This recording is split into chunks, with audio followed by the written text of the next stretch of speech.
Шешем бүгін көпке дейін мазасызданып жүрді. Өз-өзінен Құдайым-ай деп күбірлеп, әлдекімге айбат қыла сөйлейді. Табиғаты байсалды, бес биенің сабасындай болып мол пішілген мінезді ананың ашуланғаны, үлкен тайқазанның маңғаз қайнағаны секілді бұрқ-бұрқ емес екен. Әйтсе де осы шымыр-шымыр ашудың өзі ана болмысынан тым жарасымын тапқан жоқты. Не болды, тәте, дедім. Жай өзім ғой. Маған алаңдамай қағазыңды жаза бер. Күңкілдей сөйлеп, сарала сандығын ұзақ ақтарып отырды. Отырды да артына бұрылмастан дауыстады. Әй, Ораш, бері келші құлыным. Жай ма? Сенімен ақылдасар шаруа бар.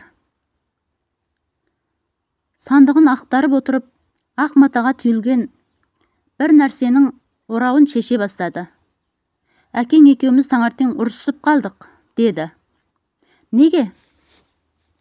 Неге дерің бар ма? Жирен биенің айы күні жетіп тұр емес пе?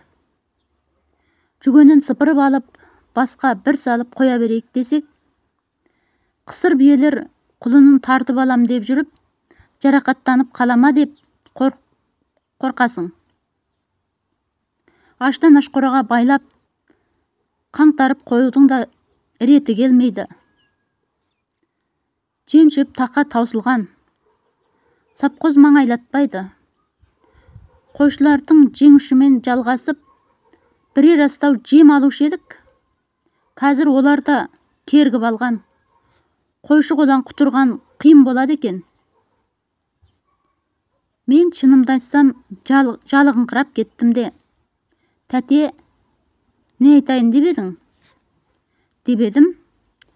Шешіліп айтқан әңгімесін өлгенімді жақтырмай қалды.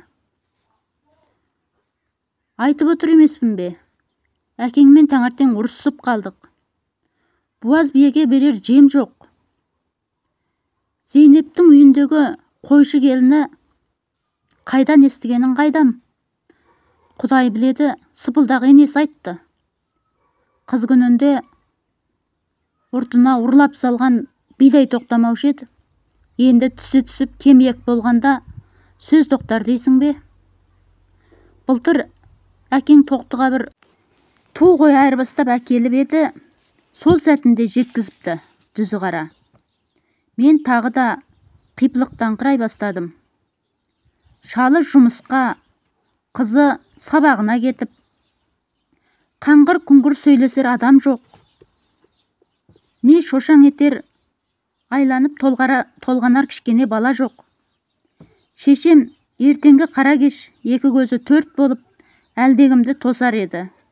Алда-жалда келе қалған кісімен аздап болса да әңгімелесіп қалу үшін оның алдына барын тосар еді.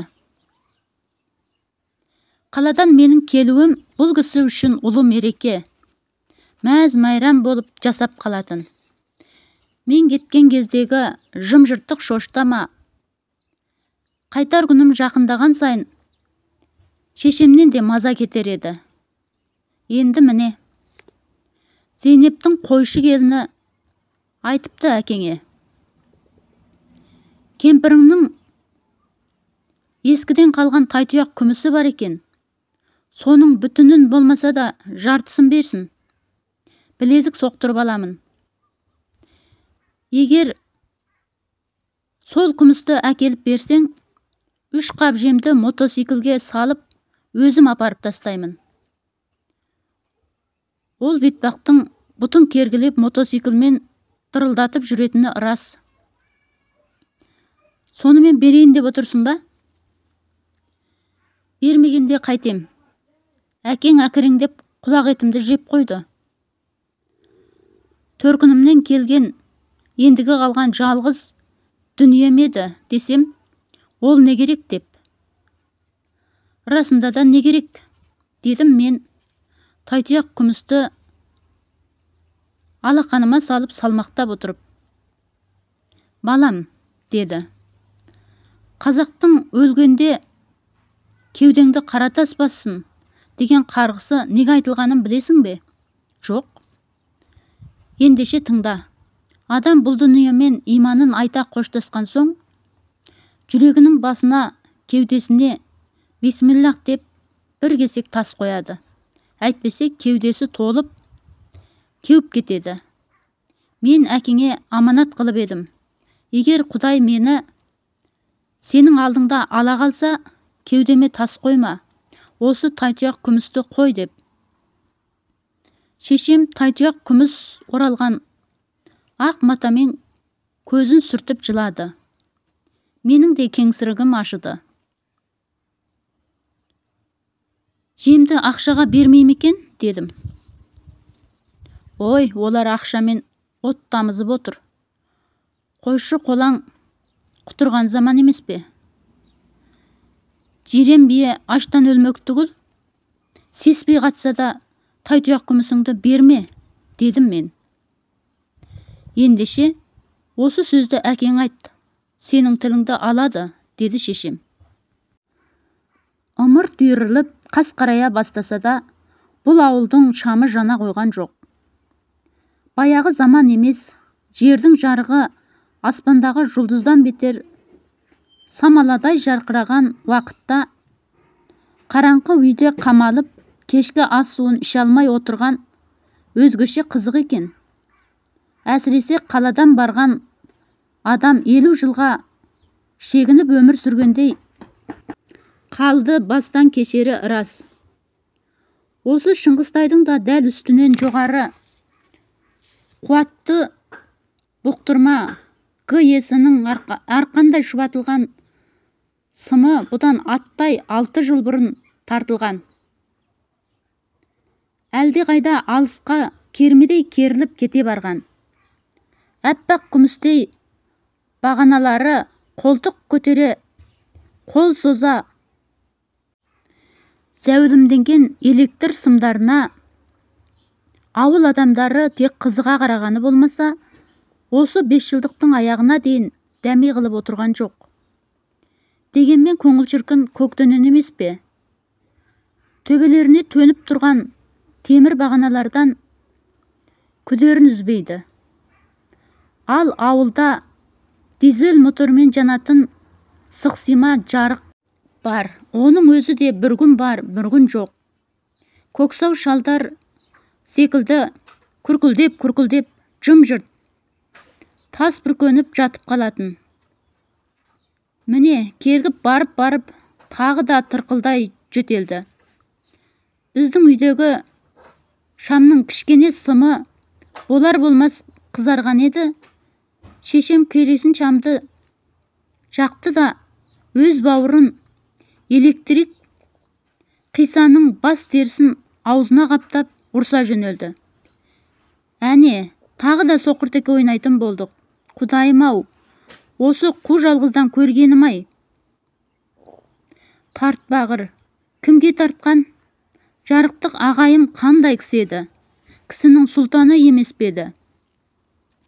Қисаның өзі жоқ, оны кімге айтып отырсың? Дедім мен. Оның жазығы не?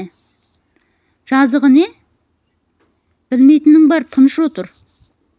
Жазығы сол, бізге тиеселі энергияны тағы да 200 грамм араққа сатып жіберді. Жиенісің ғой, Алматыдан келіп жатқан. Бар, бір шөлмек экстра беріп, аударып әкел жарықты. Тәте, мен түк түсінбей отырмын.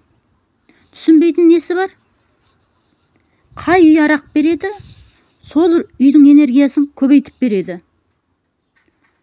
Нағашың апам, жалғыз апам деп күні кеше ғана келіп кетіп еді. Дүкенге жүгіртіп жіберетін қайсы бір қолдаяқты бала бар бұл үйде. Құрауыз шыққан. Орашың жылында бір-ақ рет келеді. Сонда да қуанбайсың деп бопсалап кетіп еді. Енді міне 200 грамм берген қабанның үйіне бұрғанда жіберген. Сенбесең қарашы. Терезеден Тысқа үңіліп едім, шынында да көршінің үйіндегі лампалар жарқырап тұр екен. Осы кезде әкем кірді, сөйлеп кірді. Бәйбіше-ау, бәйбіше, жалғыз бауырыңды тағы да құрауыз жібергенсің-ау. 100 грамың табылмады ма? Тым болмаса, ұлың аттанғанша алдай тұрсаң етті. Сонан соң майшаммен отырсақ та бізге бәрібір. Ол 100 грамға 200 грамның электрін жағып бермейді, деді шешем. Мен далаға шықтым. Бұл жақтың кеші салқын болады. Өліраның қою қараңғысы.